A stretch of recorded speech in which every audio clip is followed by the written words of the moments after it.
Daily. Taste the Daily. இலங்கை கடற்படையால் சிறைபிடிக்கப்பட்ட தமிழக மீனவர்களை விடுவிக்க மத்திய மாநில அரசுகளை வலியுறுத்தி ராமேஸ்வரம் மாவட்டம் தங்கச்சிமடத்தில் மீனவர்கள் வேலைநிறுத்த போராட்டத்தில் ஈடுபட்டு வருகின்றனர். தேசிய கொடியையும் கருப்பு கொடியையும் கட்டிக்கொண்டு 5வது நாளாக போராட்டத்தில் ஈடுபட்டிருக்கக்கூடிய நிலையில் போராட்டத்தில் ஈடுபட்டிருக்கக்கூடிய நபர்கள் அளித்த பேட்டியை இப்போது கேட்கலாம். விழாவில் உண்ணாவிரதம் நடத்துறது எங்களுக்கும் வேதனையா இருக்கு. ஆனா எங்களுடைய மீனவ உறவுகள் 61 பேர் கடந்த 2 மாத காலங்களாக இலங்கை சிறையிலே எல்லை தாண்டி மீன்பிடித்ததாக குற்றச்சாட்டு சுமத்தப்பட்டு சிறையிலே வாடி வருகிறார்கள். அதுபோக 6 மாதம் 1 வருடம் 2 வருடம் என்று தண்டனை பெற்று 28 மீனவர்கள் மிகுந்த கொடுமையுடன் சிறையிலே வந்து வாடி வருகிறார்கள். இந்த மீனவர்களை மீட்க சொல்லி நாங்கள் இன்றைக்கு உண்ணாவிரத போராட்டம் நடத்திக்கிட்டு இருக்கோம்.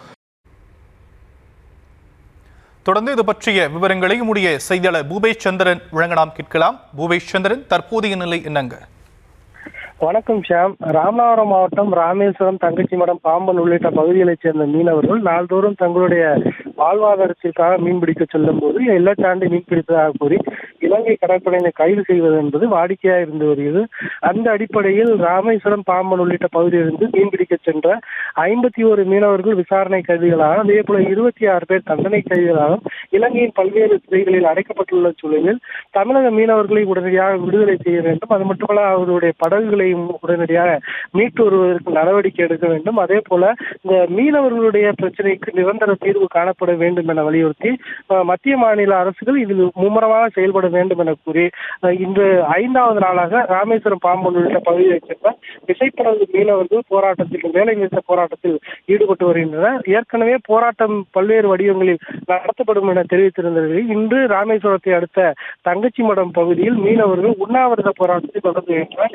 இன்று 79வது சுதந்திர தினமாக கொண்டாடப்படக்கூடிய சூழலில் தங்களுக்கு சுதந்திரம் கிடைக்க வேண்டும் போல வலியுறுத்தி ஒருபுறம்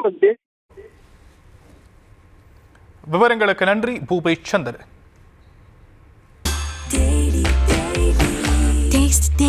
Taste the Daily.